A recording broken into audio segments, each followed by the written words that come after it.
안녕하세요. 사업주의 이프리입니다. 올해 봄에는 비가 왜 이리 오나 했는데 이제 봄이 아니라 여름이었다는 사실을 알게 되었네요. 2분기의 마지막 달이자 상반기의 마지막 달이네요. 오늘도 새로운 기업을 소개해 보겠습니다.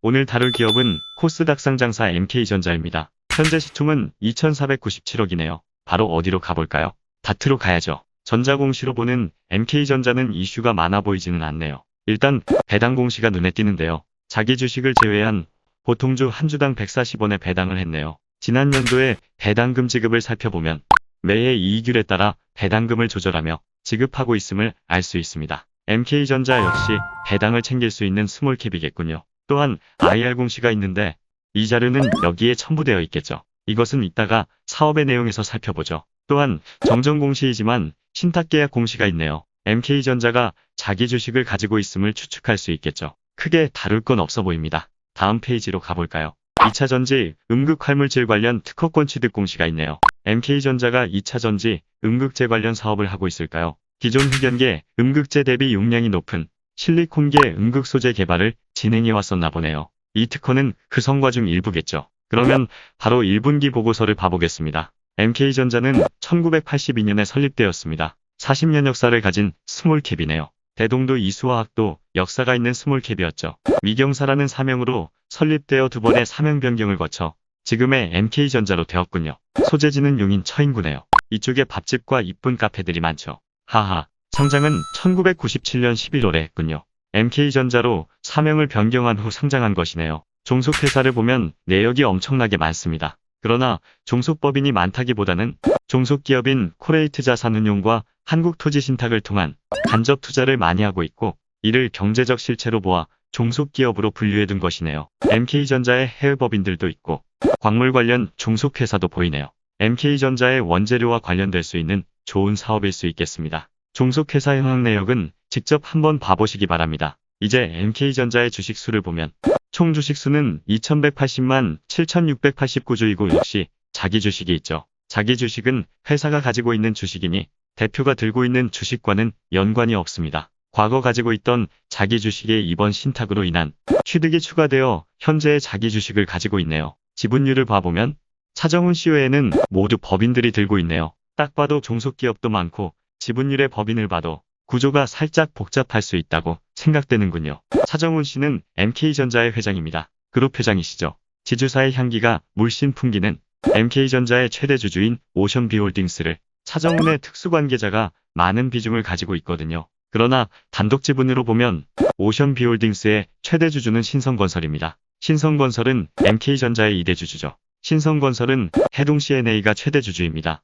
또 해동-CNA는 차정훈의 특수관계자가 최대 주주이고요. 차정훈 회장님이 특히 오션비홀딩스, 해동-CNA 신성건설으로 MK전자 및 여러 회사들을 지배하고 있는 그림이네요. 이제 자본금 변동사항을 봐보면 설립연도와 최대 주주의 지분율에 비해 자본금이 변동된 것이 너무 적어 보이는데 과거를 살펴보면 역시 많이 생략시켜 놓은 것을 알 수 있습니다. 현재 자본금이 추가로 증가할 수 있는 미상환 전환사채는 없네요. 이제 재무제표를 봐볼까요? 종속회사가 많기에 재무제표에 영향을 주는 정도가 크니 연결과 별도 모두 봐야 하겠네요. 먼저 연결로 보겠습니다. 현금성 자산이 증가했는데 영업활동으로 인한 실제 현금 흐름이 있기에 그로 인한 증가로 생각되네요. 또한 매출 채권도 증가했는데 매출 채권이 유동자산에서 차지하는 비중이 절반이 넘고 또 나머지는 모두 재고자산이 차지하고 있습니다. 먼저 매출 채권을 보면 정상 채권 대비 연체된 채권의 비율이 10% 수준이고 이러한 연체된 채권은 3개월 이하가 많네요.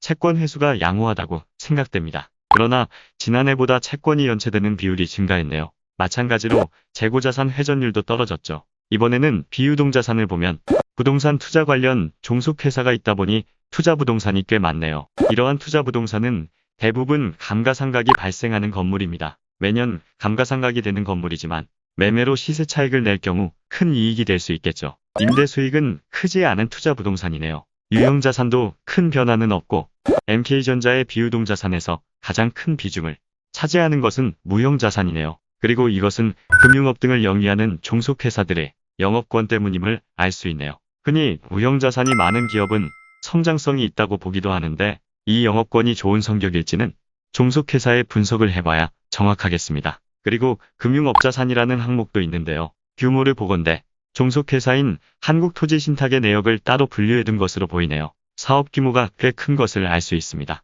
금융업 부채를 보면 이런 규모이니 부채보다 자산이 많은 형태네요. 한국토지신탁이 큰 역할을 하는 종속회사가 되겠군요. 한국토지신탁은 MK인베스트먼트가 최대 주주입니다. MK전자는 이러한 형태로 한국토지신탁을 지배하고 있죠. 한국토지신탁의 이번 1분기 매출은 425억, 순이익은 220억으로 MK전자의 연결 실적에 좋은 영향을 주는 종속회사입니다. MK전자의 투자를 위해서는 반드시 알아야 할 회사가 되겠죠. 부채 부분을 보면 단기 부채를 늘린 정도의 변화가 보이고 연결 기준 MK전자의 자본금 대비 자기 자본은 상당히 넉넉하고 그 규모도 대단합니다. 금융업을 하는 종속회사 덕분이겠죠. 순자산을 지표로 하는 PBR로 보면 PBR이 상당히 낮은 기업에 속하겠죠. 종속회사를 제외한 MK전자 별도 기준으로 보면 일단 이렇게 자본 총계 규모가 작아지는데요. 그래도 역시 여유가 있어 보이고 순자산이 커 보이지만 이러한 자산에는 매출 채권, 재고자산, 그리고 종속기업 투자자산 비중이 크기 때문에 MK전자 별도로는 단기 유동현금이 넉넉하지는 않네요. 물론 순자산이 크고 쌓이고 있는 만큼 자금을 걱정할 회사는 아닙니다. 이제 연결 손익을 봐보겠습니다. 일단 분기 매출 규모가 상당히 크군요. 분기 매출이 시총과 맞먹는 규모네요. 전에 대동이라는 기업을 다루면서도 시총 대비 엄청난 실적 규모를 얘기했었는데 비슷한 느낌을 주는군요. 매출 변화를 보면 전년 동분기 대비 큰 변화는 없습니다. 그러나 매출 내역에는 변화가 보이는데 국내 제품과 해외 제품 매출의 증가가 보이고 금융 매출은 감소했네요. 원가율이 좋은 금융 매출이 감소하고 상대적으로 원가율이 낮은 제품 매출이 증가하니 매출 원가가 증가했고 결국 매출이 소폭 증가했지만 이익의 감소로 이어졌습니다. 작년 동분기 영업이익률은 20%이지만 올해 1분기 영업이익률은 10%가 좀 안 되겠네요. 종속회사의 금융 매출이 중요하게 작용하고 있다는 것을 알 수 있죠. 또한 지분법 투자이익의 증가도 눈에 띄는데 주로 종속회사인 한국토지신탁의 투자로 인한 지분법 손익입니다. 따라서 한국토지신탁은 영업이익뿐만 아니라 영업이익에서도 MK전자의 영향이 크다는 것을 알 수 있네요. 그러나 MK전자가 한국토지신탁에 가진 지분만큼을 봐야겠죠. 발생되는 이익 중 MK전자에게 귀속되는 이익은 이렇습니다. 한국토지신탁의 영업이익과 영업이익의 합계가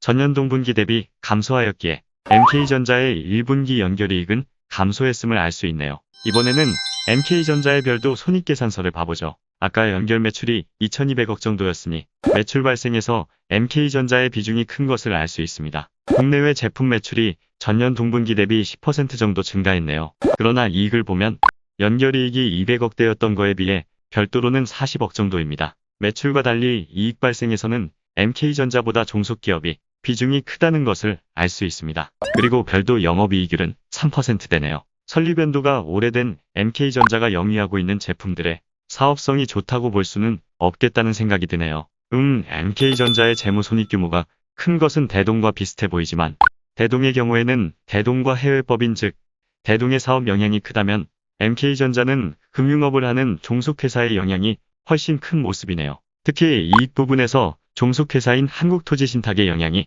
상당하다는 것을 알 수 있습니다. MK전자는 본업의 사업성보다는 종속회사인 한국토지신탁의 분석을 하는 것이 더 중요할 수 있다고 생각되는군요.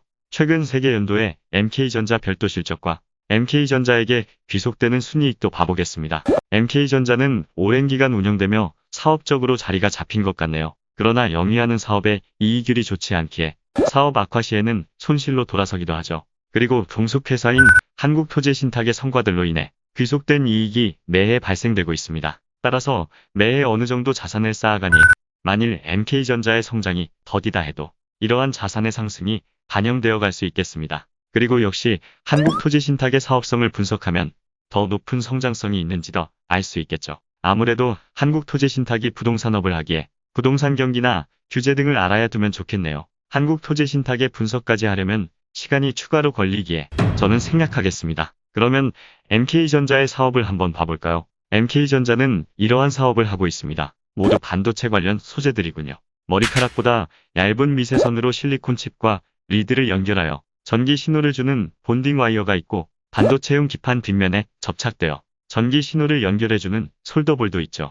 솔더볼 하면 코세스가 생각나네요. 코세스의 주력 사업이 이러한 솔더볼을 부착 고정시켜주는 장비였죠. 그리고 증착용으로 사용되는 금속 소재들도 MK전자의 제품군입니다. 기타 매출은 기술 제공 등으로 발생되는 로열티네요. 이 중 본딩 와이어의 매출 비중이 압도적인데요. MK전자는 최초 설립 때부터 본딩 와이어를 해온 기업입니다. 역사가 오래되었죠. 이후 솔더볼, 금속 재생 사업, 테이프, 솔더 페이스트 등으로 사업을 확장해오고 있지만 여전히 본딩 와이어가 매출의 90% 이상으로 절대적인 비중을 차지하고 있습니다. 그동안 MK전자는 금속이 원료인 소재를 제조해오면서 원가 절감 혹은 성능 향상을 위해서 금이 주원료이던 본딩 와이어를 구리 그리고 은으로 대체하기도 했고 주석이 주원료인 솔더볼을 구리로 개발하기도 하는 등 원료, 금속의 변화를 주며 사업을 운영해왔네요. 금속을 원료로 하는 제품을 하고 있으니 금속 원재료의 가격 변동에 따라 실적에 영향을 줄 수 있겠습니다. 앞서 첨부되었던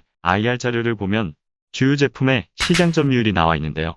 주력 제품인 본딩 와이어에서 국내외 점유율이 좋네요. 또한 솔더볼에서도 순위권의 점유율을 가지고 있습니다. 그러나 뭐니 해도 본딩 와이어의 비중이 절대적이기에 이것만큼 중요한 것은 없겠죠. 본딩 와이어의 매출은 의미 있는 변화가 보이지는 않네요. 그리고 MK전자의 신사업 중 눈에 띄는 것이 있다면 바로 실리콘계 음극 활물질 개발입니다. 앞서 공시에서 이 기술 관련 특허 취득한 것을 봤었죠. 실리콘계 음극 활물질은 기존 흑연계 음극 활물질이 가진 용량적 한계를 극복할 수 있습니다. MK전자의 실리콘계 음극 활물질의 개발은 2010년에 출범한 WPM 사업에 참여하면서 가속화된 것입니다. 지식경제부가 소재 강국을 목표로 10대 핵심 소재 사업을 추진했고 MK전자는 삼성 SDI 컨소시엄에 참여하여 오랜 기간 개발을 해온 것입니다.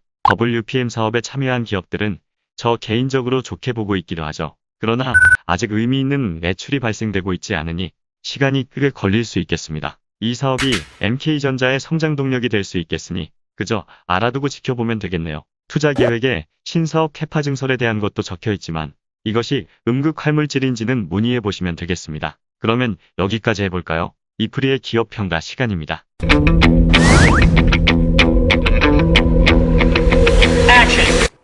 MK전자는 사업성 3.9점, 재무 건전성 4.2점, 투자 가성비와 총점은 투자자분들께 맡기겠습니다. MK전자의 성장이 더뎌도 한국 토지 신탁의 이익률이 걷겨도 꾸준히 쌓이는 자산의 상승은 반영되어 갈 수 있겠네요. 신사업도 잘 지켜봐야겠죠. 오늘도 이렇게 기업 분석을 해보았습니다. 주식 투자를 하시면서 힘드신 분들도 많으실 텐데 좋은 기업을 선택하셨다면 결국 시간이 지나 좋은 수익을 줄 것입니다. 그러니 투자 중인 기업을 지속적으로 공부하시면서 버틸 수 있는 체력을 갖추셨으면 좋겠네요. 오늘도 차업주의 이프리였습니다. 감사합니다.